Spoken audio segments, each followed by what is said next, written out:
Kahit gaano ka pa nga kabisi sa buhay, gawin mo pa rin yung mga bagay na magpapasaya sa'yo. Ay, nabasa ko lang yan. Huwag mo na lang din isipin yung mga nega na sasabihin ng iba. Don't mind them. Buhay mo yan. Pero, aminin natin, minsan talaga nakaka-pressure, madalas nakakapagod. Well, that's life. Marami kasing ibig sabihin yung nagpapasaya. Depende na lang sa perception mo. Kahit maliit na bagay pa yan. Nasa sa atin din naman on how we appreciate those things. Like material things, your dreams for yourself, and para sa pamilya mo. Pwede rin sa food.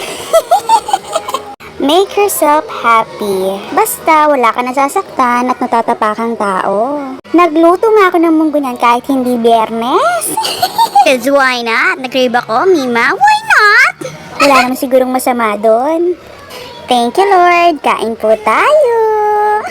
Bigla ko nga naalala na schedule na ng turok ng baby ko. Maaga nga kami gumising niya para makapag-prepare at makapunta agad sa center. Ito ng mga anak kong panganay. Siya na yung nag-talk. Magbibideo lang sana ako.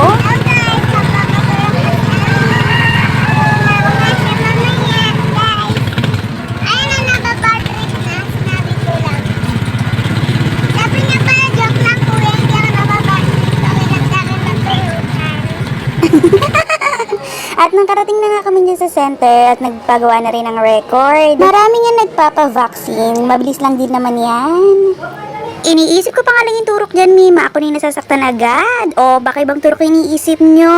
Turok!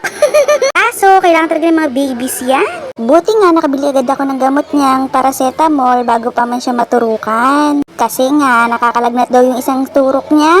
At para mapainom ko na rin siya kagad ng gamot. Nung pagka-uwi nga namin ng bahay, ayaw niyan magpababa dahil nga siguro may nararamdaman dahil sa turok at dahil na rin siya inilalagnat. Pagka nga nilalapag, iiyak nga ng iyak. Ang behave nga kasi niyan bago pa yan siya turukan. Pagka umaga nga hanggang hapon, tulog lang yan siya. Minsan na kahit anong gising mo at ingay mo, hindi pa rin yan gumigising. Kahit super lakas pa ng ulan, di pa rin niya gumigising, Mima. Dahil nga kung may nararamdaman at umuulan nga niya nung hapon, ito ng mga asawa ko naisipang maligo sa ulan. Sobrang lakas nga ng ulan niyan. Maya-maya pa nga pumasok kayo ng bahay, magbabanlaw na. Nung magbabanlaw na nga siya, gila na namang umulan. Napasabi na nga lang siyang, oh, sayang, biglang tumigil yung ulan. Tas umulan na naman, sarap pa naman maligo. Binabawas-bawasan niya nga yan para ulang magstay na snake. At para din na rin humarang sa daan. O siya mga Mima Boss ko, hanggang dito muna. Babush!